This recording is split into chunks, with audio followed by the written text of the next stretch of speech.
Joo, anteeksi täyskystä. Eli morjesta voimaa YouTube. Nyt mä teen tällaisen GT-videon. Tosiaankin tässä videossa mä ajattelin näyttää että miten aloittaa tää peli. Siis jos joku ei pelannut, on päätynyt mun kanavalle. Elikkä siis, nähdään kohta. Joo, elikkä siis. Aluksi sun käyttäjän pitäisi näyttää täältä, sillä ei ole yhtä mitään kamaa täällä inventorissa. Okei, mulla on nyt tän jo aiemmin. Ja tässä on erilaisia lukkoja esimerkiksi, mutta niitä ei saa ihan tosta vaan.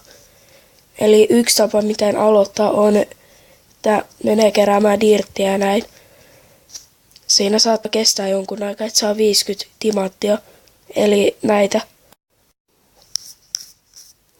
Timanteilla voi ostaa eri asioita, esimerkiksi lukkoja. Iso lukko, mitä voi ostaa, on World Lock, eli sellainen, että se turvaa sun maan kokonaan.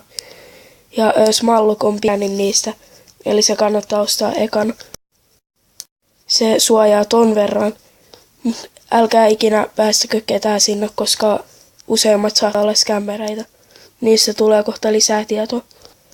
Elikkä joo, nämä vaatteet saattaa tulla sulle itsellesi, jos sä menet tänne timanttikauppaan itempääksi.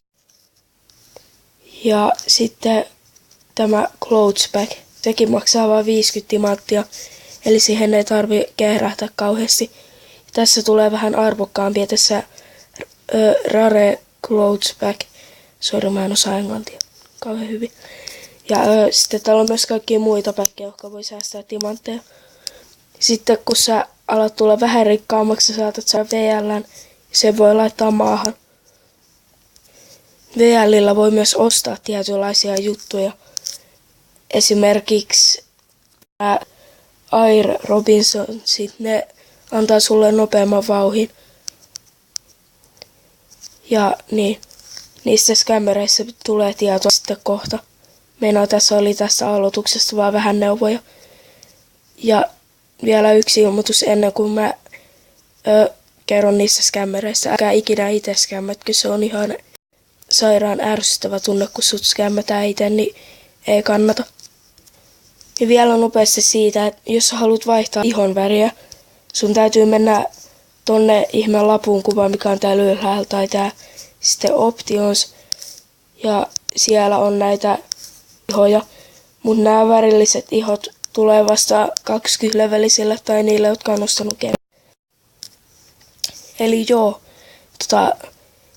jos tänne maahan tulee joku sanomaan vaikka, että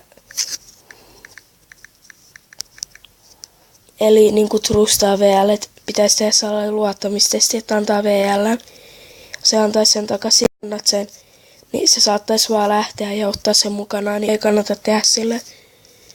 Ja jos sä vaikka meet johonkin maahan ja sä näet, että siellä on peräkkäin monta tällaista reikää,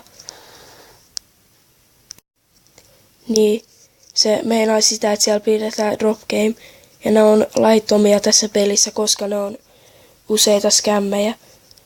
Koska siihen joku saattaa ottaa ehkä yhden pelaajan, joku saattaa 2, joku saattaa 5, joku 10. Niin se toimii silleen, että pitää dropata jotain, että saisi britsen. Nyt mä laitan 10 VL. Tänne äkkiä. Joku saattaa laittaa blokin siihen päälle, joten ei kannata dropata. Tai sitten jos sä droppaat silleen, että ei se voi laittaa blokkia, se kirjoittaa näin.